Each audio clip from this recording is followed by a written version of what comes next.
welcome once again to Abbott and Costello Meet the Podcast. We are at episode 41 that has been titled Son of Bits and Pieces.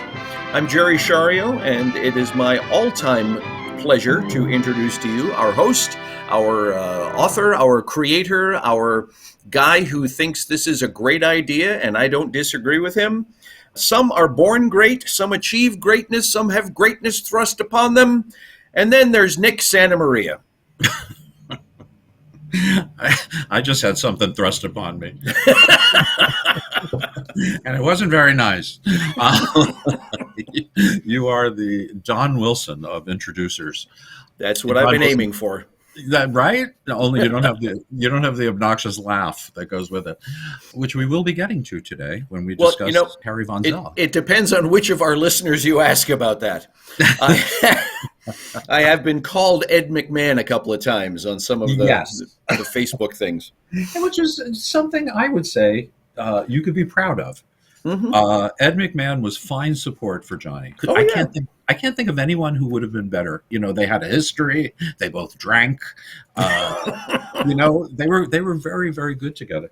And, from what I read in the latest book about Johnny Carson, which is very good, I think it's called King of the Night or something like that. But anyway, their relationship sort of soured towards the end. I think Ed he created a whole career for himself, basically, with Star Search and the commercials and all that stuff. He didn't need Johnny like he did at the beginning. So I think there was a little contention there. Anyway, we're getting off the subject. Yes. Those Abbott and Costello Tonight Show appearances, they sure were fun, weren't they?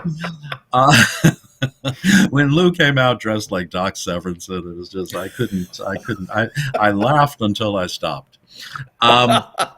So how are you, Jerry? Let's start with that. First of all, where the hell are you? And what is going on? My name is not Carmen Sandiego. I'm currently in New Haven, Connecticut. Mm-hmm. Yes, Nick is fully aware of that because he can see over my shoulder a big Yale hanging on the wall here of the hotel room that I'm in. I just thought you were a fan of locks. Oh, yes. Sorry. See, Jerry, we're a good combination. Ooh. Okay. And that is the key to a good friendship. It certainly is, and it's very safe. Enough! All right. We just lost about 20 listeners. Okay. That's my wife usually says, okay, you can stop now. But why talk about your honeymoon? Yes. Oh. Boy, we're hot today, aren't we? And it's winter. So anyway. Yeah, where were we? I'm in New Haven, Connecticut. Tomorrow we open here in New Haven with our show. We're doing 5 performances over the weekend. So it should be fun. Yeah. And you had a nice Thanksgiving. I hope everyone had a nice Thanksgiving. Yes, I hope so. And we did. Spent it with some friends that we haven't seen in 20-some years. Wow. And the turkey must have been stale. It was. It really was. I mean, they waited. But I also have to say, some of your Facebook posts, some of the food you were putting up there, I was like, can I make it down to Florida in time for dinner? I made 2 enormous trays of baked penne. And the second part of that is Sunday when my cousin is coming. My brother will be here, and we're just going to freak out on Italian food. Which is a wonderful thing. Yeah. So good. I'm glad you had a great Thanksgiving, and you're also in the classic place where they tested Broadway shows forever, New Haven, Connecticut, and you're at the Schubert where they would do that. I've yet to see the interior of the theater, but from what I understand, it's pretty gorgeous. Well, most Schuberts are. The Schubert in Chicago is gorgeous. Of course, the one in New York is really beautiful. I'm trying to think the first place I played. I think it was Chicago. I played Vince Fontaine in Greece at the Schubert. Great theater. So anyway, here we are. And I wanted to mention something before we go any further because, is it farther or further?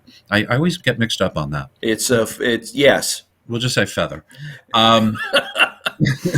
I was desperately trying not to say anything further, Father, but right, exactly. And I was desperately seeking Susan. But anyway, that was a rather modern reference for this podcast, even though it's about 100 years old. But anyway, I wanted to mention that since this is now the end of November and we won't be recording again until mid-December, I was thinking we're going to build up to a Christmas episode. And the Christmas episode means we're going to be watching the Christmas episode of the Colgate Comedy Hour. And maybe we'll throw in a couple of episodes of their TV show, maybe Lou's Birthday. Which is one of my favorites. So we'll see. That might be it. But the special thing for Christmas is I want all of you listeners, or whoever wants to contribute or be part of this, I'm going to give you my email address. And if you have any questions for us, any questions about our subject matter, any questions about us, any questions about the podcast, please put them down in an email and we will discuss them during the Christmas episode and give everyone full credit and all of that. It would be great to hear from you. My email, if you want to write it down right now, is my initials, Nick Santamaria, NSM 555 at msn.com. Isn't that clever? NSM and MSN. But anyway, nice. The 555 is because there are 5 Marx Brothers and 3 that I really love. 555. Okay, that's super out. See here, and here I thought you were just trying to keep your telephone number safe for film. You know, 'cause they all start with 555. I never filmed my telephone number, but maybe I should. You know. But anyway, so today we're going to continue. It seems to have been popular. What we did last time. We watched movies together, and Jerry and I commented as we watched and as you watched and listened along. So we're going to give you a cue as to when to start the clips we're going to show. Jerry will count us down from 5, and we will say begin. And that'll be your cue to start at 0 on YouTube. All right, so we're going to watch some clips now from the Steve Allen Show. And I've got 4 of them here that we could go in, succession. Is that right? Succession? Succession, yeah. No, if we go in succession, then you and I have to split up. So, we can't do that. I'm not ready for that. I understand completely. I feel so alone. I've grown accustomed to your face. I threw a custard in your face. Okay. That too. So it always makes my day begin. Okay. So I want to watch with you. Now I'm going to talk about Wagon Train. That's what we're going to close with, the Wagon Train episode, the Tobias Jones story starring Lou Costello. And since a lot of you may not have that link or access to watch that with us, I'm going to suggest you use my email address. Send me an email, and I will send you the link to the show, the complete show. Okay? And I need to shrink it down on WeTransfer. That's what I usually use. And I will send it all out to you. So please email me and give me your email address, and I will get it to you so you could watch it along with us. Okay? But in the meantime, I'm looking to watch this Hollywood reel. It's very short. This was a syndicated thing put together by Hollywood columnist Erskine Johnson. He was with the Hearst Corporation, and he had a gossip column. And he had the idea to do this short, like 5-minute show that they would put in, syndicated. And it was mostly on KTLA in Los Angeles, the Channel 5 of LA. And, quite a few people did these. And there's a great one with Stan Laurel, just Stan. And he's judging a race, a kid's race in a swimming pool. And he's the judge, and he's really funny. If you go to YouTube and put in Hollywood Reel Stan Laurel, it'll probably come up. He's so funny. But anyway, this is Lou. Let's show it, and we'll talk about it as we're watching. This is on YouTube. Okay, let everybody cue it up. And we will count down to 5, 4, 3, 2, 1, begin. Some high-class animation starting us out here. All right. There's the Hollywood exit. There's my friend Dan's old apartment building. And there's Hollywood Boulevard.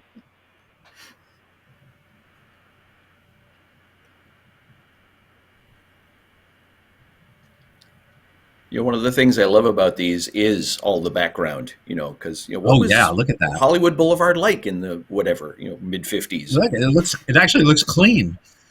Yeah. But the guy with the camera is Coy Watson. He's the father of the Watson family. There were like 9 kids who made movies. And Coy was a photographer and a news photographer. Now there's Lou in the Costello building, which was on Sunset Boulevard. Lou was constantly trying to start businesses. Both he and Abbott each owned restaurants with bars, good hangout places. And there goes Lou. There isn't a door or a post that he missed walking into. I'm not sure who that woman is, but he's showing her his new ice machine.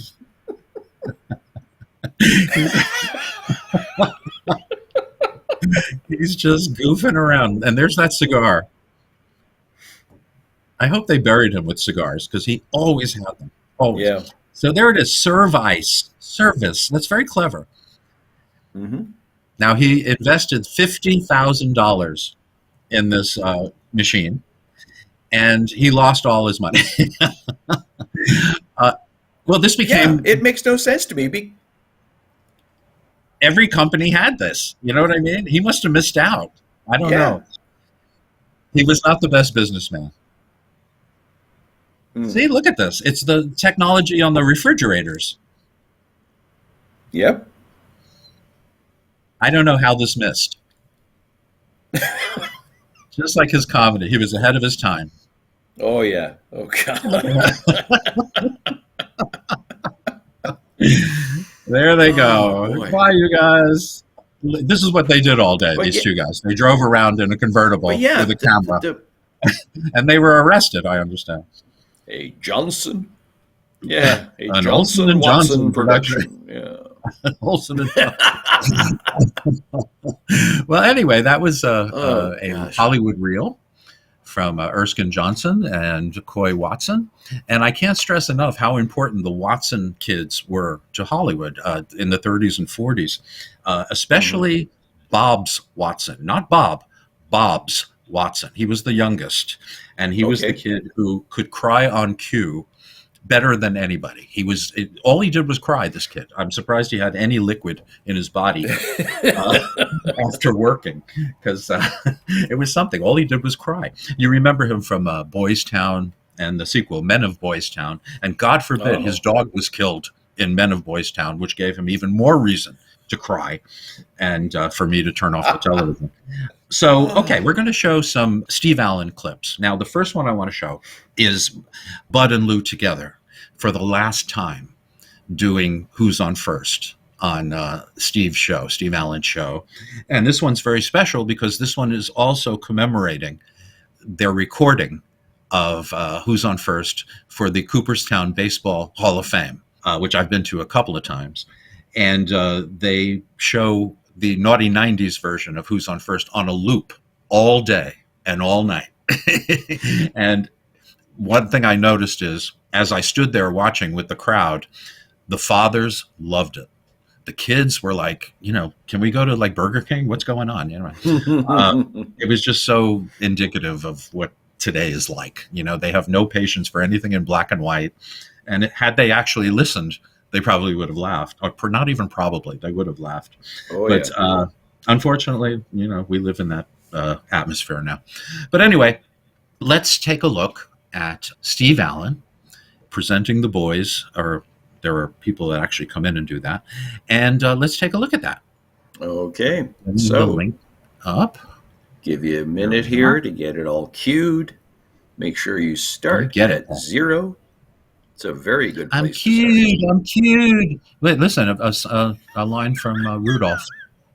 I'm cued. Okay, I'm there whenever you're ready. All right, so let's count it down. 5, 4, 3, 2, 1, begin. And a very young Steve Allen. Born Stephen Valentine Patrick William Allen. That's quite a crowd. On the day after Christmas, 1921. We don't need to know about Steve. We all grew up with Steve Allen. Great television personality, the first host of The Tonight Show, actually created the show. Great radio personality before he got into television. And he was just on television for years and years and years. I got to meet him and audition for him, actually. He was doing a cabaret show in the early 80s called Seymour Glick is Alive and Sick. And it was going to be done at a cabaret. And I actually made it to callbacks. And I actually made him fall off his chair laughing. I started my bit by saying, I'm going to hurry up now because I understand the Benny Goodman story is on at 3 o'clock and I want to get home to see it. And of course, he was the star of the Benny Goodman story. And I remember it didn't do very well. But anyway, then I started doing impersonations. And when I did Fred Allen, I was 20 years old. He couldn't believe it. He couldn't believe that a 20-year-old kid was doing Fred Allen. And he laughed so hard that he fell off his chair. He went down to one knee. So That was great. But I did not get the job. Do you know who got the job? Who? Bill Maher. How about that? Yeah, I was beat out by Bill Maher, which is politically incorrect.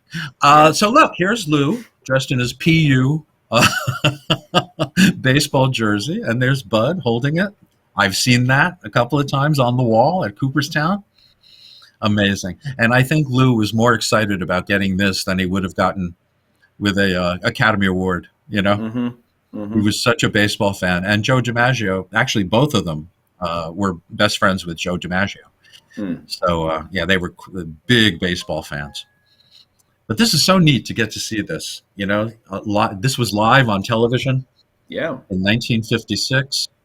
Actually, one of their last appearances. Actually, their last appearance before they went on This Is Your Life. Oh, yeah. And this is the last performance of Who's on First, recorded performance. God knows, you know, they might have done it in their backyard one night when they got drunk. Oh, God, they're doing Who's on First again. Now, what I have to say here is, number one, they look so friendly. They don't look like they're going to break up in a few months. No. And look at Bud, how happy he is to be doing this with his partner. And it's a funny version. They even, at this late stage of the game, they're changing it. They're changing it up. They're challenging each other. Bud throws him this line later in the sketch. You'll see. And Lou looks at him and said, "Where does this come from? Where did this come from?" I just love that they've still got life in them. You know, at this late stage. So Bud is 59 years old here. Lou is 50. And they still can't figure out this baseball thing. Older, but not wiser. Yes. You know, I used to go, when I lived in Florida for a while, I used to travel up to New York City and stay there with a buddy of mine. And I used to go to the television hall, not Hall of Fame, the Radio and Television Museum. Yes. Now it's called the William Paley Center. Yep. And I would look up things like this. I already saw this, you know, way back before computers, way back before YouTube. I got to see this. I would look up guest appearances they did. There was one with Lou Costello in Cuba. And now I know we have one coming up. The Dice Game was filmed while they were in Cuba, the Steve Allen show. But there was also, he did the basketball thing, you know, where he would take the free shots. And he did it on the Steve Allen show. Now, I wish that would come up on YouTube, but I haven't been able to find it. Look at them. They still have it. They still have it. You know, it's, to me, watching them do something like this or any of their other routines, it reminds me of Frank Sinatra. Now, you might ask, why does this remind you of Frank Sinatra? Why does this remind you of Frank Sinatra? I just heard a voice asking me why this reminds me of Frank Sinatra. And you know what? We've been doing it for so long, I forgot why. So let's move on. Okay. No, Frank Sinatra, if you went to a Frank Sinatra concert and he didn't do like My Way or New York, New York, or, I've Got You Under My Skin, Yeah. you would be disappointed. You've heard it a million times, but you would be disappointed. And you know what? Frank might play with it, or he might change it up a little bit while he's singing it. That's what this is. Yeah. If they didn't do Who's on First, you would walk out disappointed. But look at them. Look at them. It's like they're still at Minsky's. I love this. Well, and one of the reasons I love this one in particular is because it's one of the few times that we've got recorded them doing this routine in front of a real live audience. Yes. They did it on their TV show with a laugh track. It's not the same. But you can see the enjoyment on their faces as the audience is responding. That's the performer's gift. You know what I mean? Yep. Is hearing it right there, right at the time. It's so prescient. But what would be interesting is their first time doing it on the Colgate Comedy Hour, which was not 10 years before this, but like 1951. Like 5 years before. So to see it then and to see what they're doing now at this point, it looks like they're having more fun here. And this is the end, Yeah. Yeah. And look, Lou's kind of thin. And Bud's kind of heavy. Yep. And throw it to who? Now that's the first thing you said right.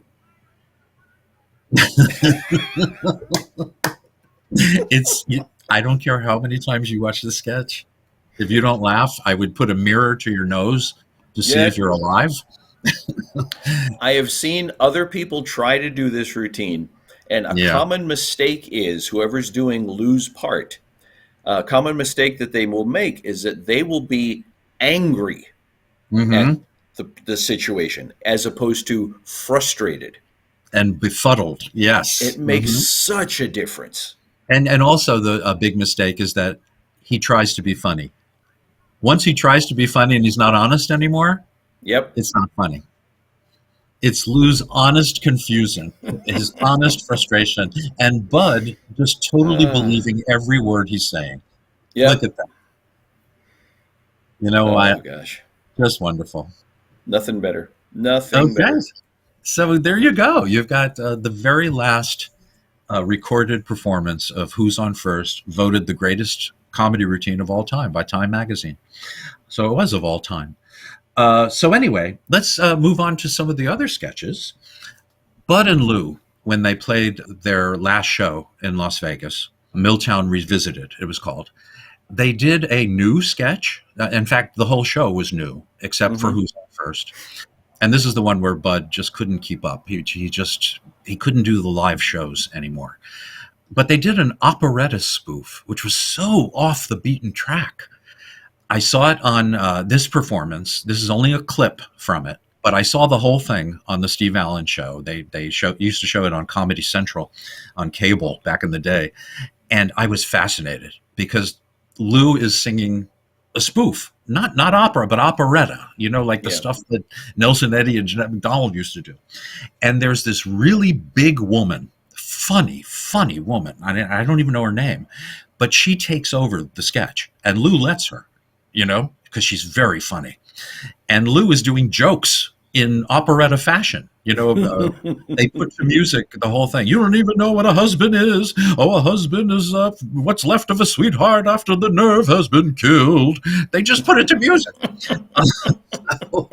But anyway, let's take a look. Now, the person he's working with is one of my favorites. His name is Gabriel Dell. Gabe Dell from the Dead End Kids, the original Dead End Kids. And also the East Side Kids and the Bowery Boys for a while. But he was the legitimate actor of the group. He was the one that didn't want to be just known as this group of overage, juvenile delinquents. And he went off to Broadway. He was in Love, L-U-V, popular Broadway show. Jules Pfeiffer, I think, wrote it. And he did that for a long time. He did a musical with Jane Keane, my friend Jane Keane. Ankles Away it was called. And he sings and dances. It's actually on YouTube. But anyway, this is Gabe Dell with Lou doing operetta. Let's just take a quick look at that. Okay. And again, this is the Steve Allen Show. If everybody's got it queued up, we will go at 5, 4, 3, 2, 1, begin. Okay. Fancy uniform. Yeah, look at him with his hat. And here comes Gabe. Oh my gosh, he looks like a cross between David Tennant and Adolf Hitler. We'll call him David Hitler. Oh, look at Lou.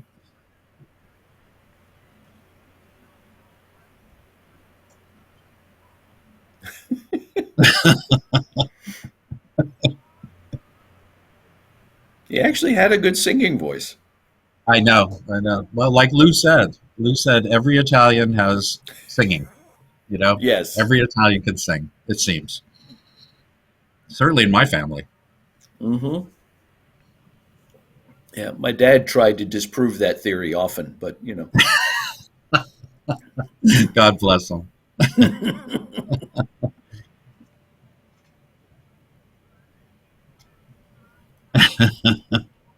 Oh my gosh. Here it is, listen.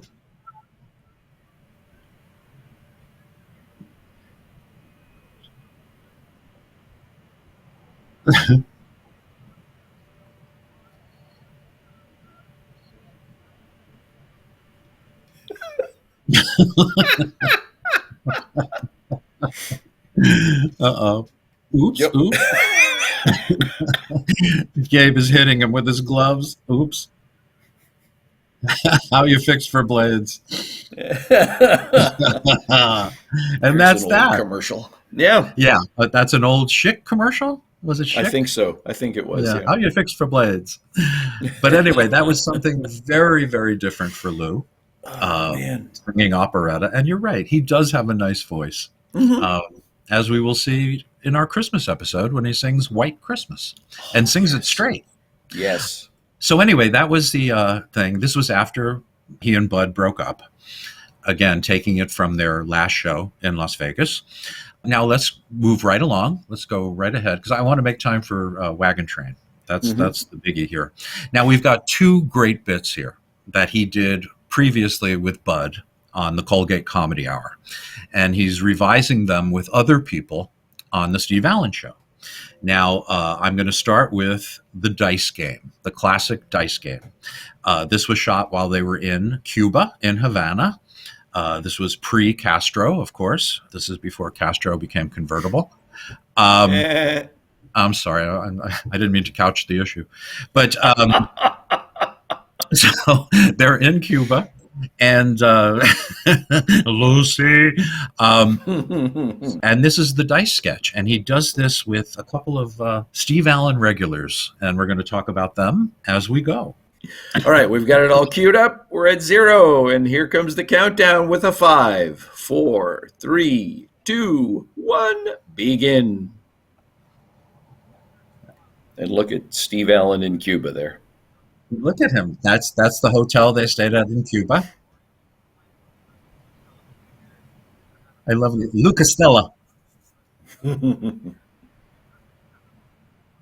really did love having him on the show because he brought his own material, for one thing. Yes.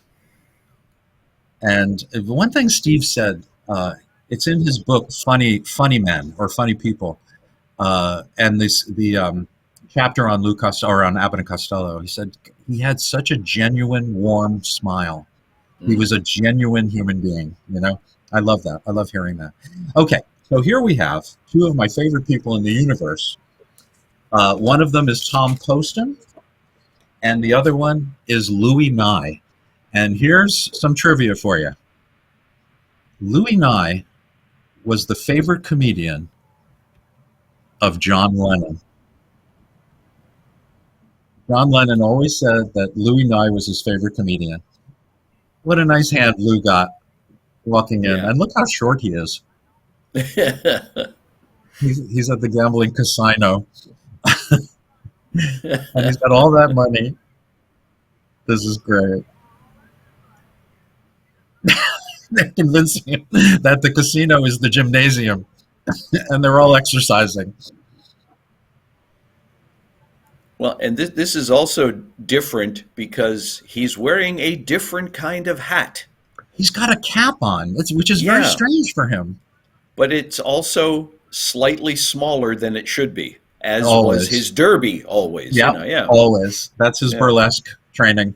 Yeah. So let's talk about Tom Poston. Thomas, there's Don Knotts. There's a big part here. Yeah, I noticed in his hair. And he's gone. That's it. He's gone. Goodbye, Louis Nye. Well, Thomas Gordon Poston, born in 1921. He's been everywhere. He's done everything. He was born in Columbus, Ohio, to George and Margaret Poston. His father was a liquor salesman and a dairy chemist. Ooh. Can you imagine? A dairy chemist? What is that? I'm mixing chocolate syrup with this milk. And look, I've discovered something. It's brown. So yeah, he was a dairy chemist. What is that? I'm mixing cheese and yogurt and getting chogurt. So Poston attended Bethany College in West Virginia. He didn't graduate, but he did join the fraternities, Sigma Nu. So Nu. He eventually joined the United States Army Air Force in 1941. He was accepted to Officer Candidate School, graduated from flight training, and he became a pilot in the European theater in World War II. Huh. His aircraft dropped paratroopers for the Normandy invasion. So he was there, man. He was in the thick of it. Yeah. He served in North Africa, Italy, France, and England. After his discharge, he began studying acting in New York City on the GI Bill, graduating from the American Academy of Dramatic Arts. But we'll forgive him. In 1953, he made his first movie, In the City That Never Sleeps. In 1957, he started his long association with Steve Allen during the Man in the Street episodes. He was the man who couldn't remember his name. On that show were people like Louis Nye, which we mentioned earlier. Don Knotts, of course, got his start with Steve Allen, and the hilarious Dayton Allen, who did all the great voices for the Terrytoon cartoons, Heckle and Jekyll. Whenever somebody had to do Groucho or Hugh Herbert or any of those great old comedians, they always went to Dayton Allen. Funny man. So he won an Emmy in 1959 as a Best Supporting Actor in the Steve Allen show. What else? When he moved to Los Angeles from New York, where they shot the Steve Allen show at the time, he started doing film and television, more television. He did two for the great William Castle. Do you remember William Castle? He was the guy who did House on Haunted Hill and 13 Ghosts and all those great gimmicky movies. He did Zotz in 1962 for William Castle, and a supposed remake of The Old Dark House in 1963. It wasn't good. He appears in Soldier in the Rain with Jackie Gleason and Steve McQueen.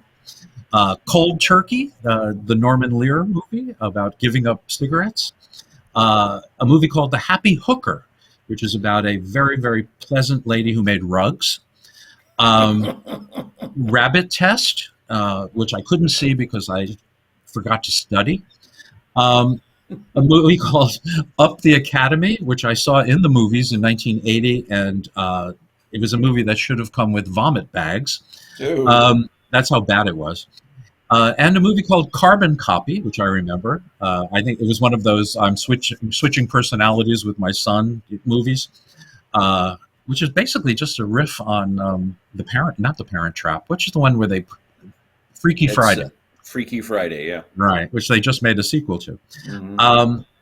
And he was He had a part in Grease 2, but it was cut before the release. When Mel Brooks submitted his idea for Get Smart to the ABC network, ABC wanted Poston for the lead of Maxwell Smart. But when they passed on the show eventually, NBC picked it up, and the lead went to Don Adams. God, he did everything. He was in everything. Thriller with Boris Karloff.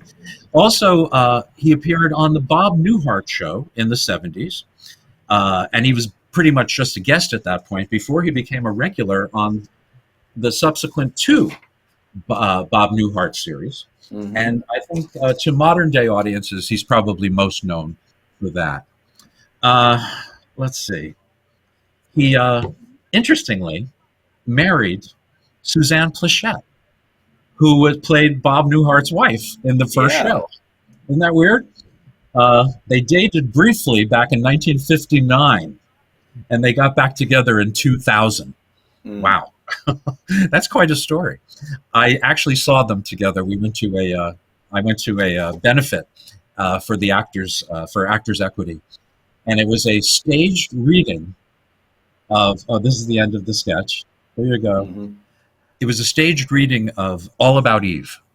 And the cast, oh my God, Kirk Douglas, Carl Reiner, Callista Flockhart, Jennifer Tilly, playing the Marilyn Monroe part. It went on from there. Just one big star after another. It was a wonderful night. And he was there with Suzanne Pleshette, and I got to say hello to them very briefly. Lovely couple together. Let's talk about the fact that he died in 2007. He was 85 years old. She died 9 months before he did. And although he wasn't Jewish, he's interred in the Jewish Hillside Memorial Park Cemetery alongside Suzanne Pleshette, who was Jewish. So they're together, which is nice. Let's talk about Louis Nye very quickly. He was born in 1913. He was born in New York, I believe. And he entertained the troops during World War II. He signed on to the USO. He met Carl Reiner during that time. When he returned to New York, he began working in live television, several plays on Broadway, made many appearances on television variety shows, the Jack Benny program, the Jimmy Durante show, the Pat Boone Chevy showroom, the Victor Borge show, but it was on the Steve Allen show, performing with his great cast of characters. Again, Don Knotts, Tom Poston, Pat Harrington Jr., who was hilarious. Dayton Allen again, like I said, Gabriel Dell, and eventually Bill Dana, who did Jose Jimenez. My name, Jose Jimenez. Oh, God, did I love him when I was a kid. But anyway, he played Gordon Hathaway in the Man on the Street segments. Hi-ho, Steve Reno. Oh, he was funny. He was such a funny man.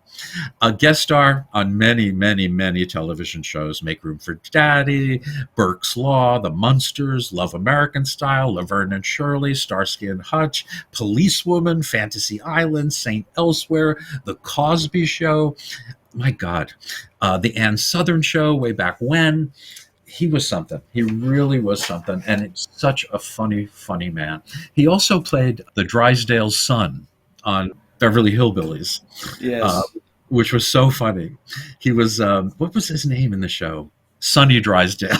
Yeah. Sonny. And he played pretty much Gordon Hathaway, the spoiled rich guy. But eventually he did 6 episodes, and he received more mail for that than anything else he ever did on television. But the character, they dropped the character, the network. It was rumored that someone at the CBS network thought he was too sissified, that he was too gay. So they cut it, and that was that. But anyway, he was a very funny man. He did voice work on Inspector Gadget with Don Adams. That's ironic. And at the age of 92, he was appearing as Jeff's father on Curb Your Enthusiasm, and he did that for 5 years. So there you go. John Lemon's favorite comedian. He passed away that same year in 2005. Funny, funny man. Hi-ho, Steve Reno. So that's that one. Now we have another classic sketch that he did with Bud, not only on the Colgate Comedy Hour, but they repeated it in Abbott and Costello Meet the Mummy. And now he's doing it with Gabriel Dell, who is actually a fine straight man. Just watch He Gabe. is. Isn't he good? Yes, he's so good. Yeah, I agree. I certainly agree. It's almost like he was born, 30 years too late or something. Exactly. But the truth of the matter is he was already a vintage seasoned performer by this time. He was working when he was a kid on Broadway in Dead End. So yeah, he was always one of my favorites. He also was the only Italian. Gabe Del Vecchio was his real name. And I know his son, Gabe Jr., who's a wonderful, wonderful guy. And for all of our listeners, our movie buff listeners, if you're a fan like I am of Henry Daniell, some people say Henry Daniell, but I think it's Henry Daniell. He played Garbage in Chaplin's The Great Dictator, and he played Professor Moriarty in the Basil Rathbone, I forget the film, but one of the Sherlock Holmes episodes, and he's one of the great Professor Moriartys. He was Gabe Dell's father-in-law. Gabe married his Henry's daughter, and Gabe Jr. is his grandson. So it was kind of neat. He was a Hollywood royalty. So let's go and look at the necklace sketch on the Steve Allen Show. Now, I would just want to say something. I don't want to bring everyone down, but I always wonder, Bud was a big TV watcher. And I know he used to love shows like the Steve Allen Show. How did he feel watching Lou do these familiar sketches with other people? Yeah. Knowing that Lou wanted to split up the act, to try new things, to become an actor and, leave this part behind. It must have been very painful for Bud, knowing that, to watch this stuff. I always felt sorry for him in that sense. But I know Lou had to go forward. He wanted to do his thing. But I just always kind of wondered why he chose to do old stuff, other than the operetta thing. But anyway, let's watch The Necklace, this version of The Necklace. And it's actually pretty good. It's not as good as him and Bud, but it's pretty good. Let's do the count. So everybody should have it queued up by now. And so we will do the countdown at a 5, 4, 3, 2, 1, begin. Here we go. Looks identical. Yep. And look at him. Now he's got a straw hat. he's like Mr. Hat Man. And look how good he looks. Look at how much fun he's having. He's in the spotlight. That's funny. Oh, gosh. And Gabe looks great. Look at him. Yeah. Gabe was, I would say, he was the leading man of the Bowery Boys. He was the one who could play it straight, And, in the East Side Kids movies from the 1940s, the ones they made, for Sam Katzman. Yeah.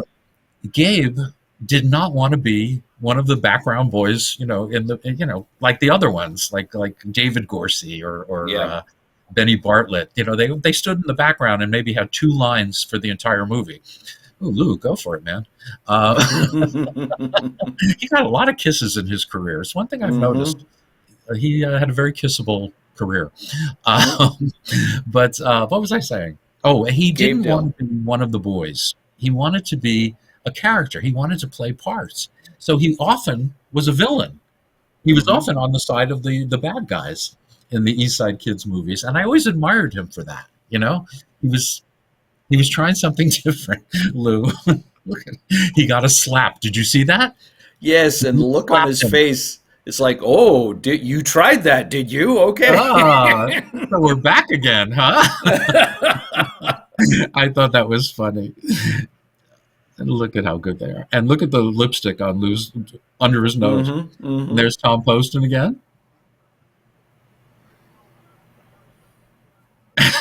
This is fun. It's still funny. Oh, yeah. The best part of the time he did this with Bud is when they can't stop laughing.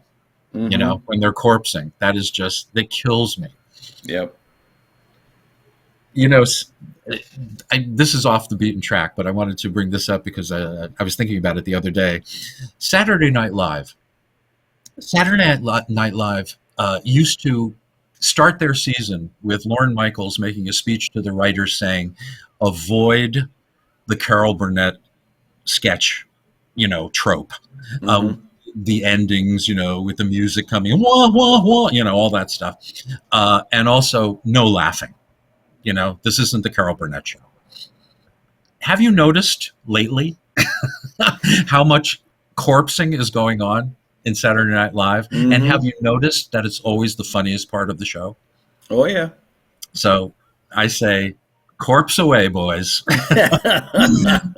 You know what? When it happens in real live theater, which it has when I've been on stage, in fact, it's happened quite a few times, it's always the highlight of the show, and it's all the audience can talk about afterwards. So, throw the rules away and have some fun. That's why live theater is the best. All right, Lou's got the necklace as they're sitting down with the hamburgers. Now, I noticed in the Bud version, part of the reason they couldn't stop laughing is because Lou bit off more than he could chew. Yes. And he couldn't swallow it. And he kept trying to find a nice way to spit it out without looking disgusting.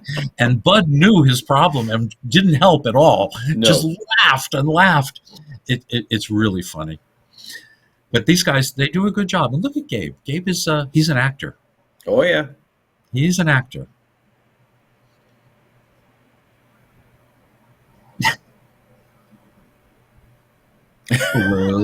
He's so Italian.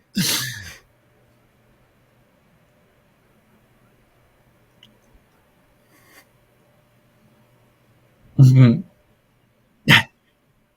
They got it again. They're doing the switch the hamburgers back and forth. Look over there. And Lou's doing the one where he didn't move it at all. He just made the noise. So now Gabe's got to switch it around.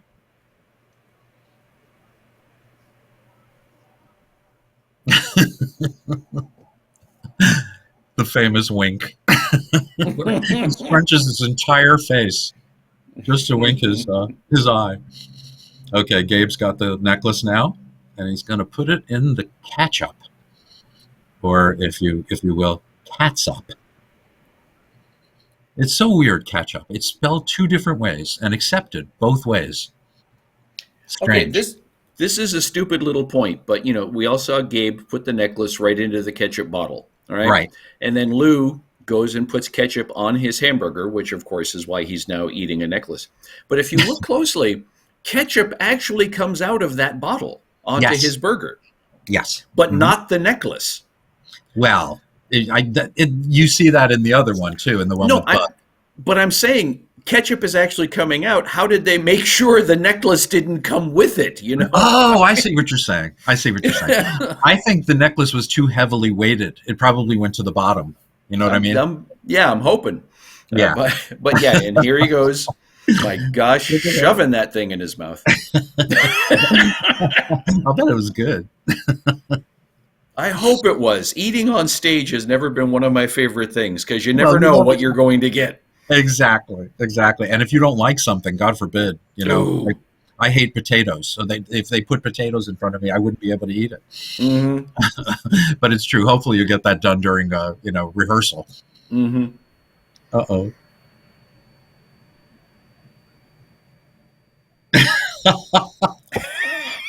That wasn't in the Bud version, by the way. That's an added. No.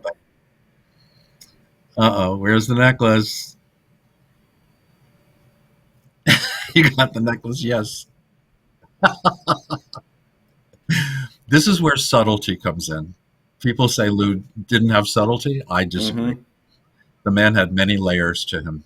Oh, yeah. And I don't mean chickens. Mm. Sorry. I just laid an egg. Now he's gone. Oh, and that's where they end it. I know. Sorry about that, kids. It wasn't me. It was YouTube. I'll tell you why that happened. It's because these clips are from a Gabe Dell site. So they only want the Gabe Dell stuff. Ah, there you go. But anyway, that was a lot of fun. That was a nice change. Yeah. So Lou went on to his final year of life, really, doing these wonderful appearances on the Steve Allen Show. And we haven't seen all of them yet. No. They're still out there. And if anyone has access, I would absolutely love it if you would make them available to us, because we're clamoring, boy. We're clamoring. We're even oystering, Yeah. So anyway, now it's time for the centerpiece of our little show. And this is something that I used to hear about when I was a kid, and I had no way of seeing it, and I thought I would never see it in my lifetime. Mm-hmm. And that was Lou Costello doing a dramatic role on the show Wagon Train, which I never watched, I never saw. Mm-hmm. I knew it was always there, and even in reruns. But I have to be honest with you, there were very few, in fact, I think only one Western that I used to watch on a regular basis. And when we grew up, Jerry, it was wall-to-wall Westerns. Oh, yeah. You name it. But Bonanza was the only one I would watch on a Sunday night. I enjoyed it. I loved the characters. But I never watched Wagon Train. Had no idea. So now that it's so readily available, it's such a treat to see this. And every time I watch it, and I've watched it about 4 times since I have access to it. And it's just such a pleasure to watch him doing this, to watch him work with this little girl, with Beverly Washburn, and doing such an incredible job. It made me realize, and sadly realize, that he had a future, even though he didn't, if you know what I mean. He left the party way too early. That's the thing about Lou. Okay, so let's talk about Wagon Train. I sent you the link, you guys who requested it. I told you I would send it to you if you emailed me. So I'm hoping you're there, and we could start now if you want to, Jerry. Yep, got it all queued up. All right, so we count down once again with a 5, 4, 3, 2, 1. Begin. Here we go. Whoa. Can hear it loud and clear on your end. There we go. Oh, I'm sorry. I will turn down the volume a little bit. Please hurry. They'll be And coming there he in a is. minute. There's our boy. Look at him. Yep. I just love this. He does such a great job in this. He really does. And he's playing a drunk. There was only, I mentioned that there was only one movie where he actually plays drunk. And I forget which one it is, but he never did a drunk scene other than that one. And Wasn't now that, I'm thinking, yes. Wasn't that Little Giant? No, he wasn't drunk. He was just sick. After drinking, it made him sick. Right. But there was a movie, a more recent one, where it's whatchamacallit, Jekyll and Hyde. Oh, yes. Jekyll Remember, and Hyde. he gets a little drunk. But this, my God, he plays a drunk, Tobias Jones. Okay, let's talk about Wagon Train, the show itself. It was on NBC from 1957 to 1962. And then it switched over to ABC from 1962 to 1965. So it was on 2 networks. It also had 2 running times. Look at that. Special guest star Lou Costello. Makes me proud. I don't know. And here we are, Tobias Jones' story, 1958. And this was produced by Howard Christie, their Abbott and Costello's final producer at Universal. And everybody says this is why Lou Costello got this job, because it was his old boss, who was doing the hiring. So anyway, mostly it was an hour-long show. 5 episodes were in color, in fact, in the middle of their run. Wow. And that was just to promote RCA's color television sets. They did it on ABC also with The Virginian. And it expanded it to 90 minutes.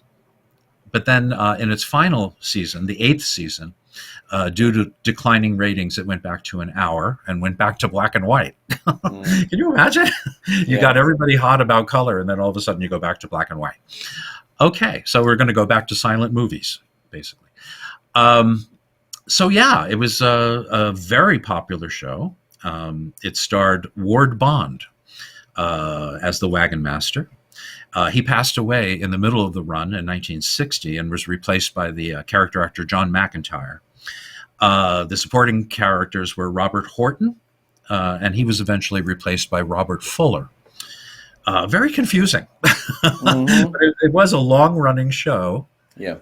Look at him. He's just He's just terrific. Um, so this was a show about a wagon train, basically, who went from St. Joseph, Missouri, which is very interesting because that's where Lou got his start in burlesque. Mm-hmm. And the wagon train went from St. Joe to Sacramento, California. There were regulars on the series, but mostly guest stars. That's why you tuned in. Ernest Borgnine, Betty Davis, Jane Wyman, Ronald Reagan, Lee Marvin, Joseph Cotton, you name it. They all did shots on Wagon Train. Ward Bond, in his final season, 1960, actually got John Ford to direct an episode because in the episode was his stock company, most of his stock company. So he came back and directed that one episode. It was called The Coulter Craven Story. And John Wayne is in it, kind of. He's in the shadows. You don't see him. You only hear him. And he's billed as Michael Morris. He didn't use his right name. So I thought that was kind of cool. So anyway, Ward Bond played throughout the series Major Seth Adams, and that was from 57 to 61, the first 4 seasons. He died of a heart attack in the middle of the 4th season, again, replaced by John McIntyre. John McIntyre played Christopher Hale. He took over, replacing Bond. And Robert Fuller, I said, he played the scout, Cooper Smith. And that was during season 7 and 8. And he replaced Robert Fuller there. Now, interestingly, there's also a guy who appeared on seasons 4 to 7 and mostly every episode. And that was Denny Miller, big, blonde, good-looking guy, played Tarzan in 1959 in Tarzan the Ape Man. And we had the same agent for years in Hollywood. Yeah. So I thought that was interesting. So anyway, Ward Bond, quite a life and quite a career. He was born Wardell Edwin Bond in 1903. He appeared in over 200 films. Can you imagine? 200 films. He was only the lead in like 2 of them, like 2 B movies. One I remember was some Hitler, Dead or Alive. I used to love that when I was a kid. He played the head of this little vigilante group that's going to shoot Hitler. It was like it may have been an hour long. Maybe a Sam Katzman production, but it was really fun. John Ford used him numerous times. I think in like 25 movies. And Frank Capra really loved using him. He's very memorable in It's a Wonderful Life as Bert the cop. And whatchamacallit, he's also in The Searchers, maybe arguably the best Western ever filmed. And of course, that was John Ford. He's also in, ready? Drums Along the Mohawk, The Quiet Man, They Were Expendable, Fort Apache, It Happened One Night, It's a Wonderful Life again, Riding High for Frank Capra, Bringing Up Baby, Gone with the Wind, The Maltese Falcon, Sergeant York, Gentleman Jim, and Rio Bravo, which is my personal favorite Western. He was also in the 1930 widescreen production, Raoul Walsh's The Big Trail, which is kind of what Wagon Train is based on. That and Wagon Master, another John Ford movie. So that was The Big Trail, which was John Wayne's first lead, and that was 1930. It bombed big time, and John Wayne ended up doing another like almost 10 years of horrible B westerns. Yeah, poor guy. And then Stagecoach changed all of that. So weird seeing Lou Costello with Ward Bond. It's like Ward Bond's going to shoot him. Ward Bond was a very political character. He's someone I probably would not have liked as a human being. I call him Ward Bund because he was Nazi-like in his approach.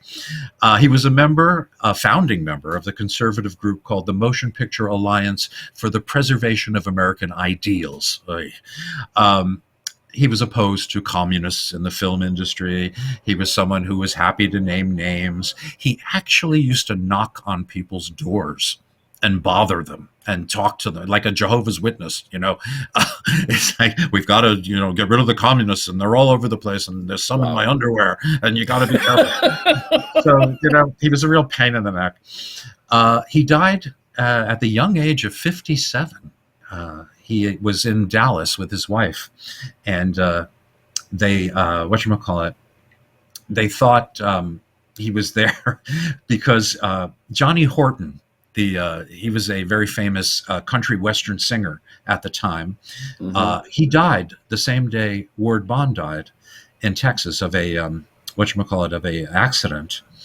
And they say that Horton was on his way to meet Ward Bond to discuss a regular role on Wagon Train, but it turned out that wasn't true. Ward Bond and his wife were in Dallas to see a college football game. He had taken a shower, ready to face the day, and he had a heart attack and died.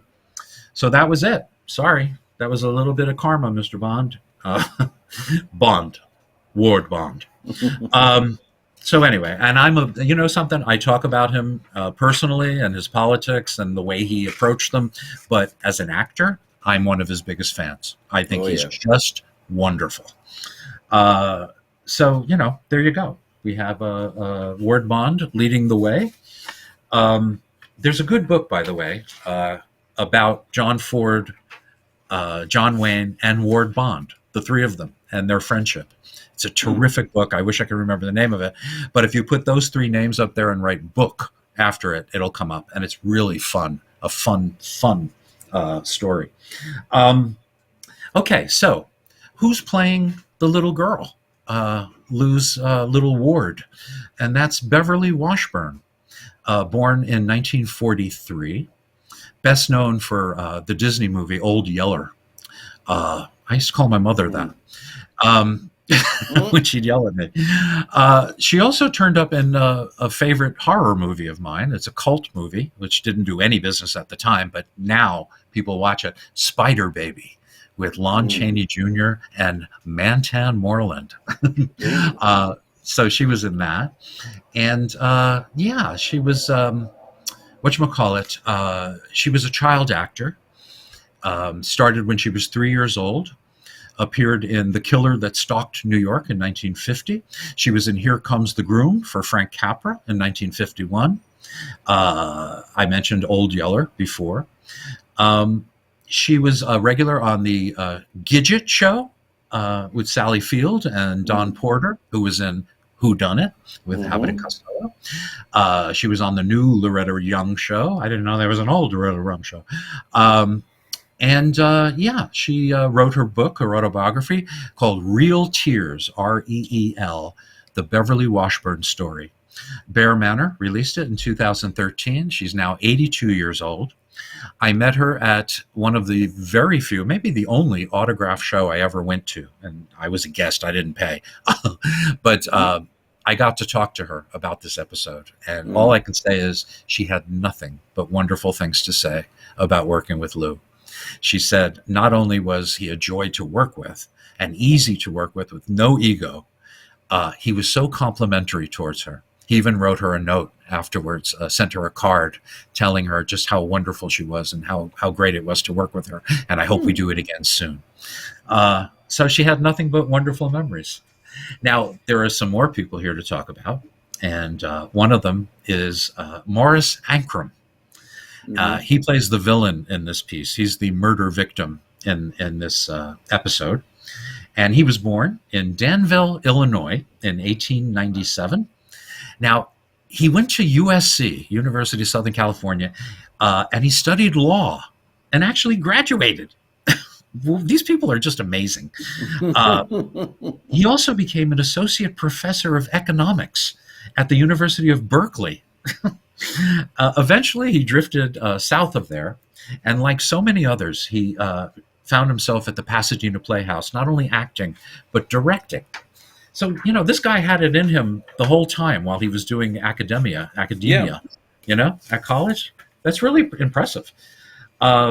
So anyway, after his time with the Pasadena Playhouse, he got noticed. He ended up on Broadway doing like 3 shows before Paramount called. And in the mid-30s, he was signed to a contract at Paramount under the name Stephen Morris. But he changed it. He got his sanity back and changed it in 1939 to his, Morris Ancrum, which is how I know him. We all know him. Many, many Westerns. A lot of Hopalong Cassidy films, which I mentioned before, are the best B-Westerns, I think, ever made. He was also in another Western with this guy who's holding the horse right now, Lou Costello, and Bud Abbott in Ride 'em Cowboy. He's one of the bad guys. But here's what I really want to talk about when it comes to Morris Ancrum. If you're like me and you love 1950s cheesy sci-fi movies, which are the only kind I like, here's a list of Morris Ancrum's work. Look at Lou. Oh my God. He did his walk. He turned around and did his walk away. Okay, ready? Here we go. Morris Ancrum's big parade of cheesy science fiction. Here we go. Rocket Ship XM in 1950. Flight to Mars, 1951. Red Planet Mars, 1952. Invaders from Mars, 1953. He's been to Mars so often, he looks like a candy bar. Earth versus Flying Saucers, one of my favorites, 1956. Beginning of the End, that's the one with the giant grasshoppers, 1957. Kronos, which is really a good sci-fi movie, 1957. My favorite, I think, on this list is the most ridiculous of all, The Giant Claw, which I think we had for Thanksgiving yesterday. 1957. If you haven't seen this movie, you haven't lived. It is the most ridiculous monster you will ever see in your life. It's like a marionette, but a goofy looking one. Like someone challenged someone to make the worst looking monster in a movie ever. This is it. Oh, Lou, look at him. He's staggering around. He's an alcoholic. I bet he was happy not to have to shave. Yeah. I know I would be. And look how thin he is. One of the things I remember reading about this long before I ever saw it, was an interview with Lou. And he was talking about how difficult this was for him because he'd be in the middle of a scene and his brain would say, this would be a great place to do a fall. Yep. But no, I remember don't. He had to warn himself not to go there, not to walk into walls and stuff. Yep. But wait a minute, two more sci-fi movies. Yes. From Earth to the Moon in 1958 and Giant from the Unknown in 1958 also. And that's also an Abbott and Costello connection because the giant is played by Buddy Baer, who played the giant in Jack and the Beanstalk. Morris Ancrum did 22 Perry Mason episodes as a judge. Morris just punched Lou. Yep. And now he's slapping the little girl. This guy's like marked for death. Oh, yeah. And look, Lou almost killed him. You're drunk. This is a good episode. This is a really good episode. So Morris really traveled that road. That sci-fi road. Oh, yeah. He painted Mars red. And the poor man died of trichinosis in 1964. Now, Jerry, you and I talked about this and the unlikeliness of who wrote this eoopisode. Not only appears in this episode, but who wrote this episode. Yes. Let's say it together. Harry Von Zell. Harry Von Zell! Oh, my gosh. Now, this is one of 4 episodes that he wrote. So he was obviously trying to expand. Maybe he just saw that radio was dead, and that's where he made most of his money on radio. And he had quite a trajectory, quite a career. I'm trying to find my notes here. If you just bear with me for a moment. It's okay. We'll watch Lou. Yeah, watch Lou. Watch Lou work. Look at that close-up. Lou. He's a hero to me. All right, I'm looking, guys. It's here. I guarantee. Okay. There's Norman Abbott. I see. I have notes on so many people. Fade out. While you're looking, I just wanted Yes. to mention, I was talking to my wife today about this very episode, about the show. She was not familiar with Wagon Train. Oh, And I pointed out to her that it was very interesting that the show that like this ran for so long, and it's a wagon train going from point A to point B, and yet every week you'd see different people in the wagon train. right. You know, and so it's like it's got to be a big wagon train to have all of these people.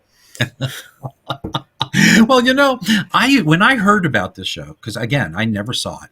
Yeah. I wondered how they could stretch out a wagon train journey for 8 seasons. Mm-hmm. Okay, we're in Illinois. All right, we're in Montana. It's like I thought it was just one trip. Yeah. For 8 seasons. Yep. But no, this was a company, a wagon train company that would take people back and forth. That was their job. Yep. Protect them from the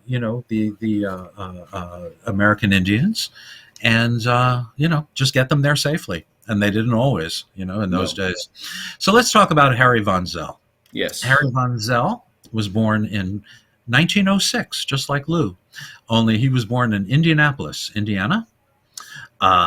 His father was a sports reporter for the Indianapolis Star. They moved to Sioux City, Iowa. I was just there recently. Oh. And he graduated from high school there. And eventually they moved to California, where he studied music and drama at the University of California, UCLA. And he worked a variety of jobs. He did everything. One day, a friend tricked him into singing on a radio program, and he began receiving offers from radio stations, and his career in that medium began. Mm-hmm. He was the vocalist for the first recording session of Charlie Barnett. Charlie Barnett was a great band leader. Yeah. And this is like 1933. So there's a record available, 78. On one side, he sings, "I Want You, I Need You," which I know both these songs. "I Want You, I Need You" is from the Mae West movie, "I'm No Angel." I want you, I need you. I must call you my own honey, honey. Anyway, and the other side, the B side, is another song that I know, and it's got a Three Stooges connection. It's called "What Is Sweeter Than the Sweetness of I Love You." Now, how does this connect to the Three Stooges? Yes. Their very last feature film with Ted Healy, as part of Ted Healy and his Stooges, was a movie called Mert and Marge from 1934. And it might have been 33, but I think it was 34. And Mert and Marge was a very popular radio show. It was a soap opera at the time. And they put the characters into a feature film. Mm-hmm. And as comedy relief, it was Ted Healy and his Stooges. And they're backstage at this point watching Eddie Foy Jr. dance to this song, and they're singing to it. Mm-hmm. They're harmonizing. And Ted is doing the what's the word I'm looking for?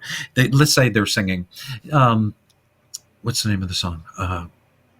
Da, da, da. Yeah. What is sweeter than the sweetness of I love you? And Ted would go, da dee da da da dee da da. And they would go, da da da da da da da da da da dee da da da da da. So it's actually kind of neat, and it's funny too. So that's the Three Stooges connection. And eventually they went to Columbia and started their shorts. Once they got their shorts, they worked on undershirts. And anyway, that's yes. That's there. Anyway, I'm moving on. So Harry Von Zell. Let me move that egg from my face. Hold on. There we go. Okay. So Harry Von Zell, he's a singer, and all of a sudden he starts announcing at KMIC in Inglewood, California. I used to live right near there, in Los Angeles. And then he moved to KGB in San Diego, where he worked for the Russians. He auditioned for Paul Whiteman's radio show later that year, who was the biggest band leader in the country at the time. And he was chosen out of 250 auditioners as an announcer. He headed for New York after that series ended, and he worked with Fred Allen, Phil Baker, Eddie Duchin, and Ed Wynn, And he sort of took over for Graham McNamee, who was Ed Wynn's straight man for years on radio. Yeah. And Graham, it's got to be different today.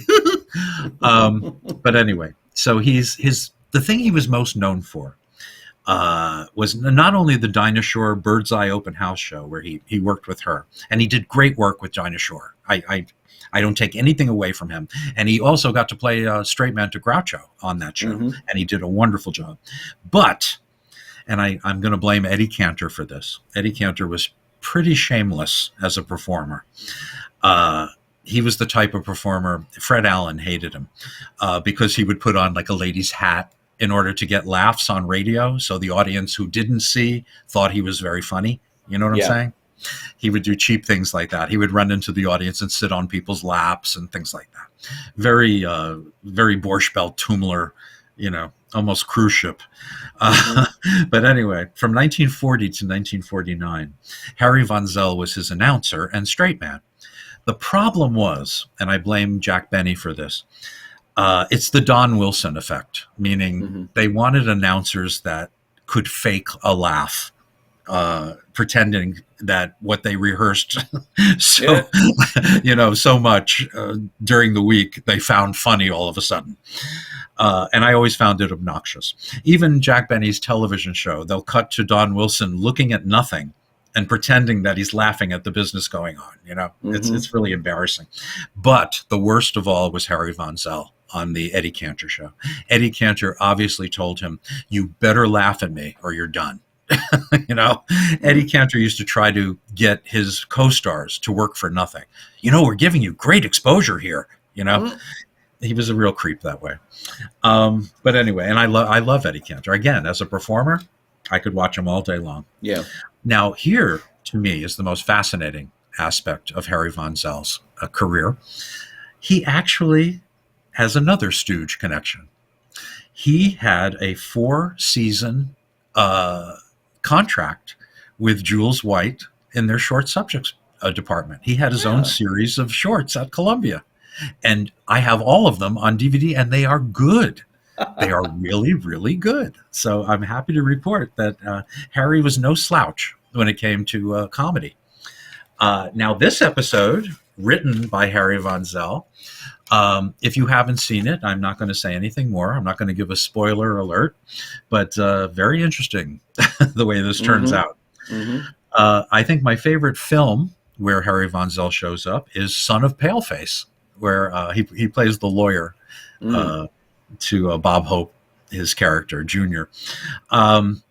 So yeah, that's wonderful. But let's face it, I think we all remember Harry Von Zell most of all from the Burns and Allen television show. And again, George Burns didn't make him a laughing hyena, hyena. Hyena.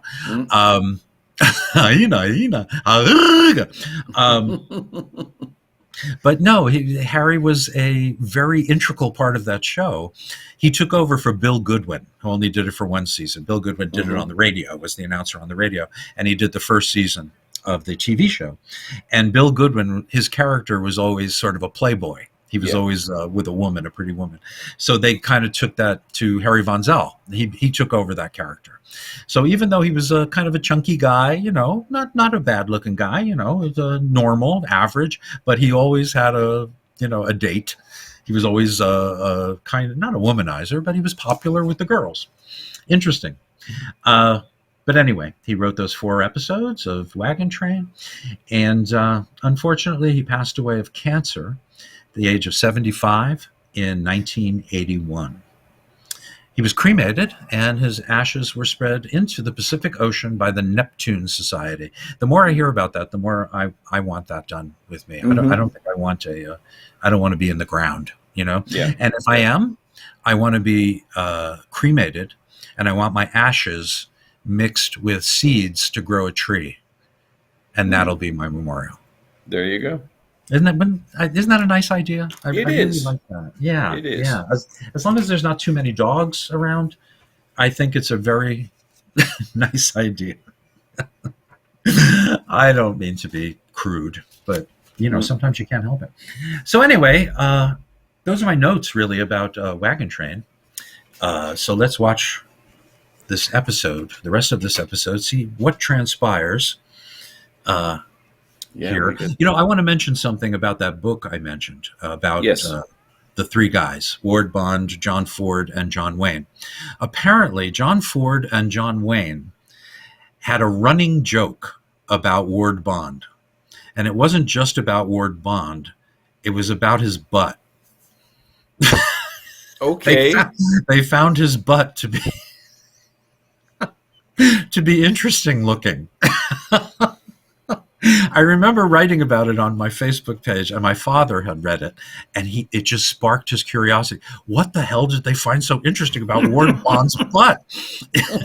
And they never went into detail in the book. They just said they made fun of his ass on a regular basis. Anyway, here's Morris Ancrum with a knife in his back, and we want to know who done it.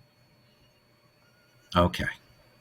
That's the widow. She's crying. I don't know why she is, because the guy was a jerk. There's a good shot of Ward Bond's butt.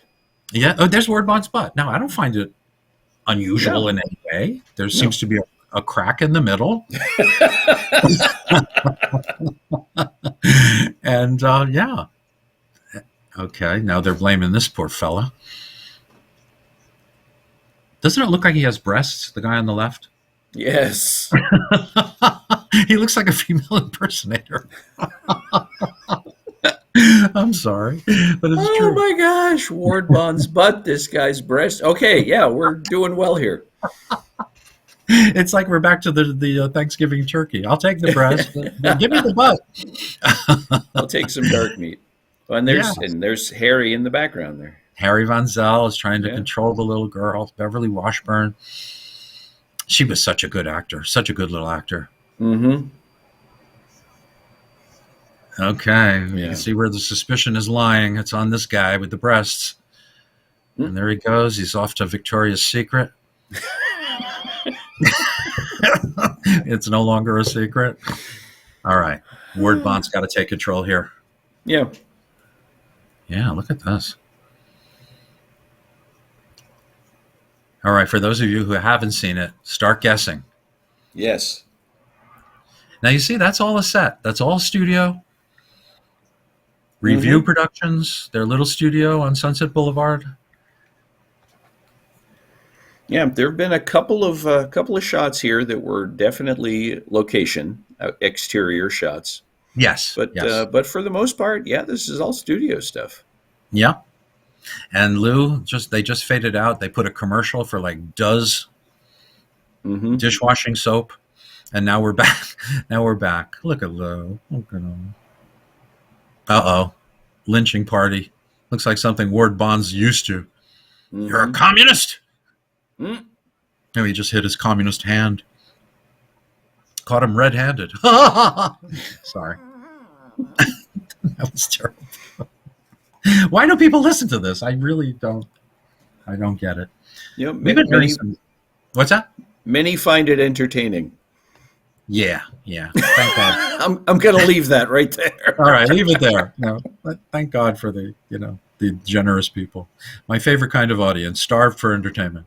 I do have to say, as we've been saying, performances in this episode are all fantastic. Yes.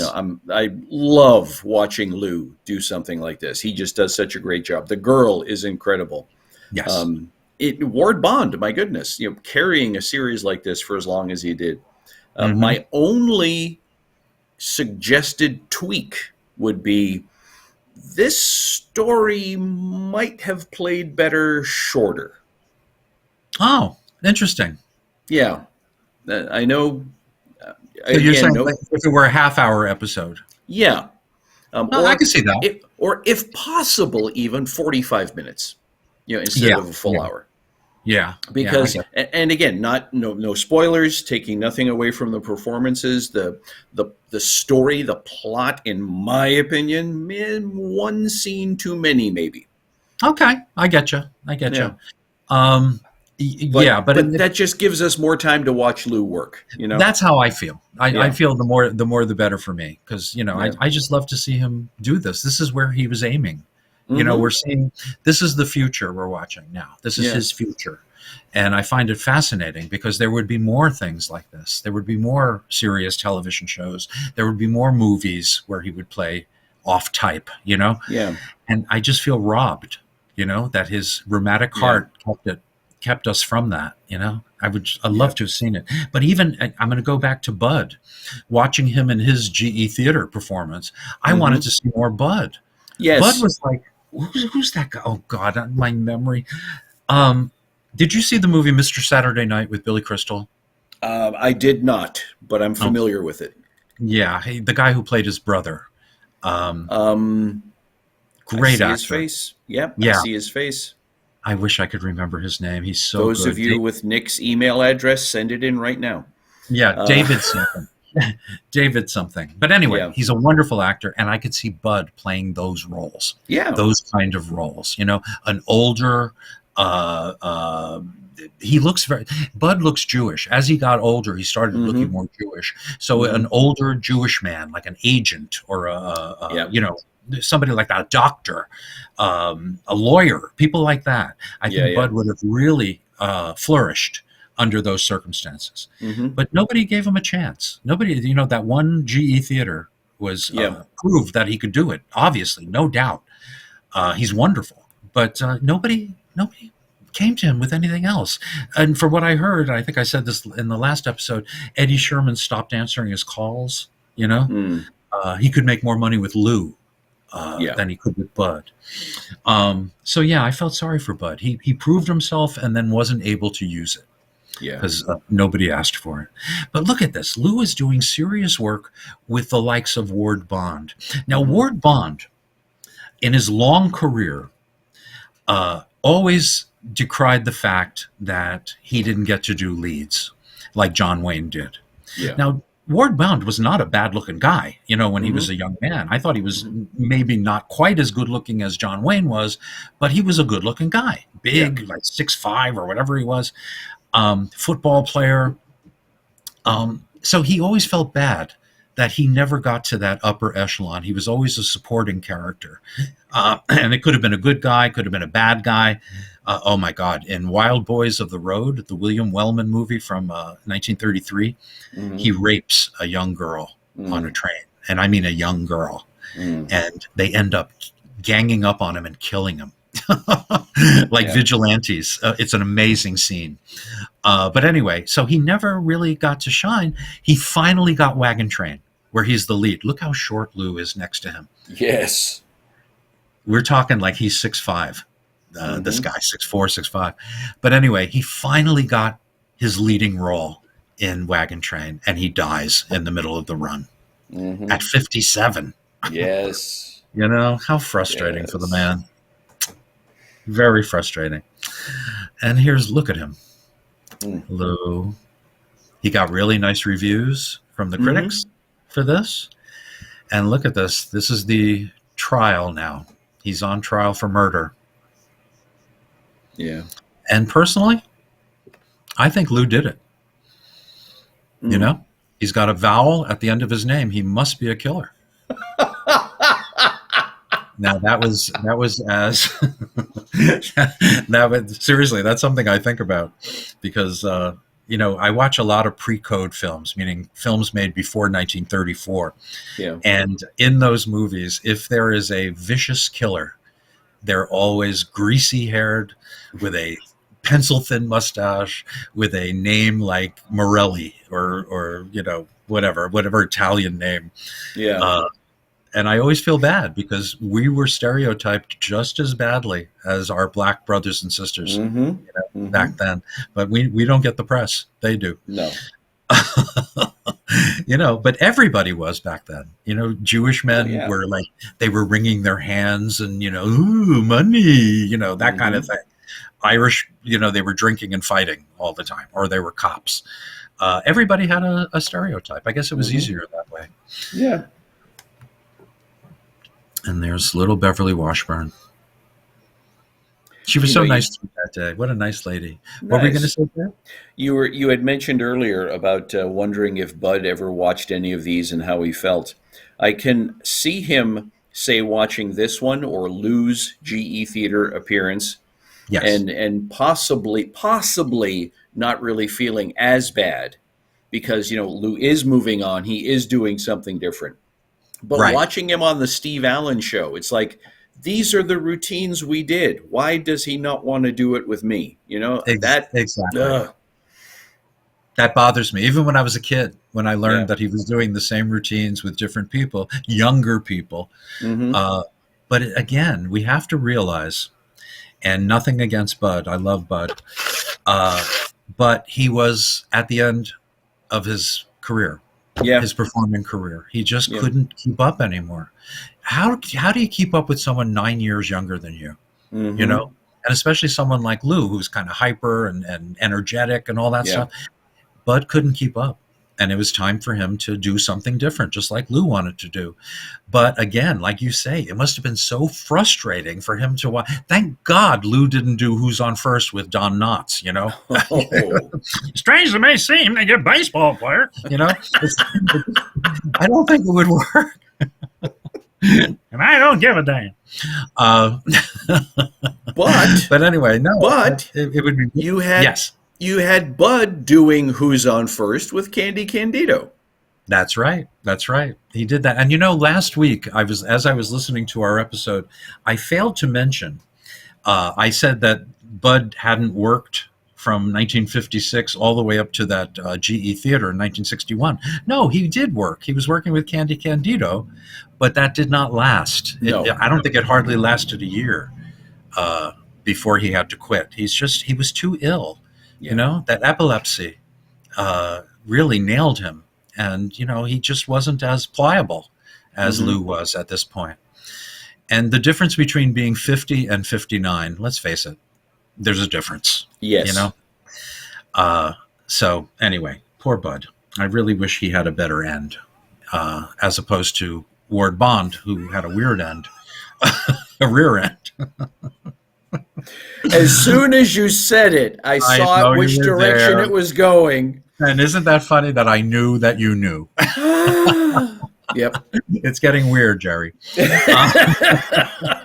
I'm renting space in your head. Oh, no. And I want to talk about the plumbing. But anyway, so look, nice shot. And there's Harry. Harry's like, you know, he wants to blame Gracie Allen for the murder. Oh, George. Gracie. Oh, my goodness. Are they going to hang him? It's getting serious, yeah. Uh-oh. You know, she had to step forward here and say something she didn't want to. That's kind of putting a nail in his coffin, as they say. Yep, this is it. Oh, she's terrific. She is terrific. You know, right now, the show that I'm doing, we've got two little girls. One's 8, one's 9. And they just amaze me every night with their abilities. That's incredible. But then there's the other aspect that they not only have their part down solid, they have your part down solid. And they will not hesitate backstage to say, you know, you left out these 2 words. I love that. But it's true. They have younger brains. Yeah. They say that Shirley Temple, when she was making those movies in the 30s, she not only learned her lines, she learned everybody's lines. Yeah. And she used to do that all the time, much to the regret of the people around her. Mm-hmm. Jack Haley wanted to strangle her at one point. Oh, Lou. That's pathos. It. Let's say pathos. Yeah. Oh yeah. Look at him. It's like a controlled, beautiful performance from a seasoned actor. And I write this in our book, in the annotated Abbott and Costello, in the introduction I write about the boys, that Lou was so layered and had such ability. And you know, everybody prefers Laurel and Hardy, but I'm sorry, Lou was the more talented comedian, the more versatile performer of the bunch, of the whole, you know, you take the 4 of them, Stan, Ollie, Bud, and Lou. Lou had really the most versatile talent of the bunch. Ollie was a wonderful, wonderful film actor, one of my favorites, in fact. Yeah. But let's face it, I mean, he could ham it up, and he really didn't. We didn't really get to see him do too many serious things, but I'll tell you, his work in Zenobia, the movie Yes. he made without Stan. Yes. He's terrific. He's just Mm-hmm. terrific. And Ollie could have been a character actor, just like Bud could have been a Yeah. character actor. Well, and speaking of John Wayne as well, Ollie's work in the Fighting Kentuckian with John Wayne, he does a Absolutely. fine job there. Well, apparently John Wayne offered him a long-term contract to play roles like that in his films. And he made the mistake of going back with Stan. And, a lot of Laurel and Hardy people just did a spit take onto their computer screens. But to be honest, I think Ollie not only would have had a better career and a longer career, he would have lived longer. Because going with Stan meant he had to do those tours in England, which were killing him, both of them. Yeah. Heart attacks, strokes, they just couldn't handle it anymore. So had Ollie... Actually, I always said that they should have broken up. They should have broken up after Blockheads when they said they were going to retire the act in 1938. Yep. And then Stan would have gone on to become a director, writer, and Ollie would have gone on maybe to be part of Preston Sturges' stock company or John Ford's stock company or John Wayne's stock company. Ollie would have worked forever, and I think he would have lived longer. But that's just my theory. Well, Okay. also Yeah. picking up on what you said about Lou being the better comedic performer. The more versatile, more versatile comedic performer. You got to figure also that Chaplin worked with Stan Laurel back in the early days, so he had firsthand experience working with Stan and his abilities, and I'm sure followed Stan's career as it went on through the movies. But Chaplin came to Lou Costello and said, if we remake The Kid, I want you to do it. Yep. He also said he's the best comic working in films. Yeah. That's quite an endorsement from quite a man. Yeah. Probably the greatest film comedian of all time, telling you that you're the best. And he was his childhood hero. So, he didn't need an Oscar. This is so weird seeing Lou with a rope around his neck, even though we've seen it before. Yes. Yes. Wistful Widow Wagon Gout. Slightly different flavor at that point than it is now. Only slightly. Only because Ward Bond doesn't look anything like Marjorie Main. No. And Harry Marjorie Von Zell does a little bit, but a little bit like Marjorie Main. Yeah. But Marjorie Main didn't have a weird butt either, so. She had Percy Kilbride. So here we are. Harry Von Zell can't let an innocent man die. Nope. So he turns himself in. He wrote himself as the murderer. Yeah. Isn't that something? Well, some people will do anything to get a good part. Oh my goodness. There he goes. Bye. But I do have to say, we've been talking about the performances all the way through, but this is a well-written episode as well, because up till this point, I thought it was the skinny guy. Oh, really? The one that we were accusing from the beginning, yeah. Yes. I thought right from the get-go that this guy's no good. He's going to do something bad. Aha, he killed the guy. Yeah. But, I thought it was Beverly Washburn. And I wouldn't have blamed her. Well, yeah. See, the good thing about this episode is that the guy who was murdered, everybody in the room wanted to murder. You know what I mean? Yes. He was like a horrible, toxic human being. Not that he should have been murdered, but it does soften it a bit to know that this guy kind of had it coming, Yeah. He's slapping women around and kids, A little girl. And Lou. And abusing Lou as well. You could see Lou did not have brown eyes. Even with this black and white photography, you could see how light they were. I think they might have been light blue or green, which is strange for an Italian kid. Yeah. Oh, man. Okay, so we're wrapping up now. Here we go. I hope everybody got to watch this with us, because it really is fascinating, and it really is a major part of Lou's career. Oh, yeah. Because like I said, this is his future. Look at him. And, in a way, and, again, nothing against Bud. I love Bud. But Lou had been looking forward to this. Actually, during their final years as a team. Lou wanted to do some stuff on his own. Yeah. He wanted to do some dramatic stuff. He wanted to go in a different direction. But they were still under contract to Universal. They were still making a lot of money. It's very difficult to turn down $1 million a year, when you want to do a serious, television show. Yeah. So look at this. How sweet. And I'll bet every episode ended with this shot, or at least a reasonable facsimile. Now here's the final gag. Howard Christie gives him a final gag. I should say Harry Von Zell. Yeah. It's nothing. That's Lou. That's our Lou. Yep. And he littered. Yes. Littering the Old West since 1862.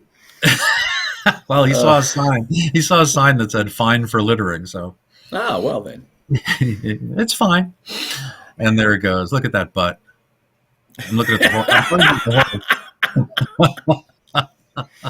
Everybody's going to be talking about Wagon Train. There we go. That was really good. It was. 1958, Review Productions, which also produced the GE Theater, by the way. Herschel Dougherty, who I've never heard of. No idea. Harry Von Zell. And he didn't come up with the story. No. How do you like that? And Howard Christie. And there's our boy Howard. Thank you, Howard, for hiring Lou. Yes. And there's Ward Bund. And special guest star. How would Steve Allen say it? Lou Costello. Costello. And Harry Von Zell gave himself second billing. Yes, billing over Beverly Washburn. Okay. Yeah. Maury Ankrum. I think I had more names. Stephen Morris Ankrum, Maury Ankrum. Okay. There you have it. One of the more popular shows. Yeah, that was fun. Oh, and the opening song was popular. For a while, I was waiting to hear "Roll 'em, roll 'em, roll 'em, roll 'em, rawhide," but it's a different show. It's a different show. I also looked for people here, on the list to see if there were any old Universal people, and there aren't. No. Howard Christie didn't take any with him. Okay. They're still with NBC before they went over to ABC. And that's that. Excellent. I hope everyone enjoyed that, watching a Wagon Train, especially those of you who haven't seen it before. What a fun thing for you to see, and what an interesting thing to see Lou flexing his dramatic muscles and really coming across, really doing a fine job. Again, he would only get better and better. Had he lived, had he been given the opportunity to live a long life, we would have had even more great performances from our boy. Boy, we talked about a lot of stuff today, Jerry. This was good. Let's repeat what we're doing next in our next episode. I'm going to make that our Christmas episode because I'm not sure.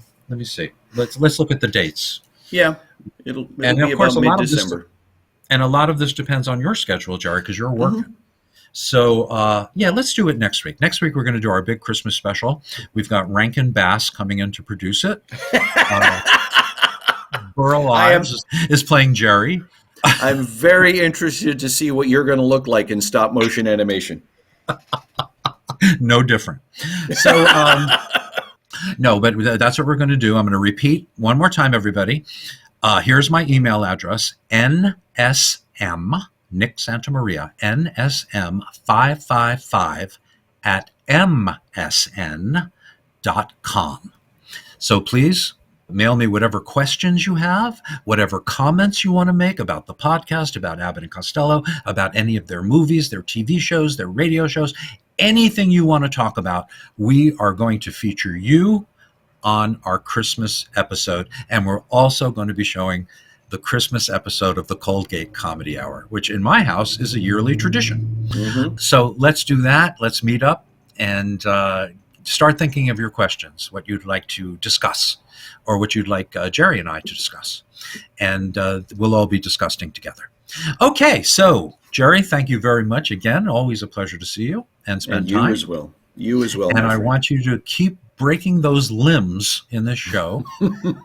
And I love the fact that you added business to your judge character. Now, if you remember the movie, guys, Miracle on 34th Street, Gene Lockhart played the judge. And at the end, the punchline to the whole story was them bringing bags and bags of mail to Santa Claus and dumping it on the judge's desk. What did you do, Jerry? Just added a little bit of business. It just felt appropriate at the time. As all of these letters are being poured on top of the bench, I just slowly lowered myself below eye level behind the bench as the pile is getting bigger and bigger. And then when the cue came, I stood up rather quickly, and letters just kind of went like a volcano erupting. Yeah, it was great. Got a good laugh. I love it. And tell them about the director, what you had to do. Oh, well, we hadn't had all these letters right up until our first performance. Right, you were previewing. Yeah, and so you have props. You all of a sudden have props, and you get ideas, and you learn things. And so I got this idea, and the director had already left town. So I texted her and said, I've got this idea, and explained it to her. And she said, give it a try tonight. Make sure it gets videoed and send it to me, and I'll let you know. And she's very open to that kind of thing. Mm-hmm. And so we did. The stage manager recorded it off of the backstage monitor, not the best, but at least it was visible. It's a kinescope. Yeah. And her one-word response was, good. Yay! Okay, so we're going to keep it in. You are such a good boy, because I would have just done it. And that's why everybody hates me, because I find business, and if the audience tells me it's good, that's all I need to know, and I run with it. But that's why I'm not working. No, I'm kidding. But anyway, no, I think it's a wonderful bit, and you get to say overruled. It's the only reason I took the role, to be able to deliver that one line. Yeah, I would kill to just do it one night like Ed Wynn, overruled, You see, I would do that. In the producers, in the show, the Broadway musical, occasionally I would come down during the Keep It Gay scene. I was dressed in all purple, and I had these sunglasses, and I had to do the lisping and all the subtle Mel Brooks stuff. Wait, let me wipe the sarcasm from my mouth. Occasionally, I would do it as Carol Channing. Keep it gay. And the audience would just go ape shit. And then they'd take it away from me the next day, and I would do it 2 weeks later. It was just so much fun. And why wouldn't a gay character sound like Carol Channing? It just seems fun. Makes sense. But anyway, so okay, let's let these people go home now. Yeah. Jerry, thank you so much. I'm glad you had a happy Thanksgiving. I did as well. And I hope everyone out there did as well. Unless you're living in England, you could think about the fact that we escaped from you. We went from one turkey to another. So here we go. That's the end. Probably in about a week, this will be posted. And depending, again, upon Jerry's schedule. But he's been doing fine. You've been really keeping up. Yeah. Thank you. It's been nice to be able to keep this going at a regular pace. Yeah. Yeah, I like it too. And apparently our audience does as well. And we appreciate you people very, very much. Especially if you would just subscribe. If you're on YouTube, listening on YouTube, subscribe, please. Take the half a second it takes to hit that button. We've got too few subscribers. And really, again, if it doesn't come up, why do this? We need an audience. So do that, press like, leave comments, let's all become part of this. And in the meantime, Jerry, thanks again. And everyone else, have a wonderful December up until the time we see you again. And remember, always, I can't remember what I was going to say. Okay, bye-bye, everybody.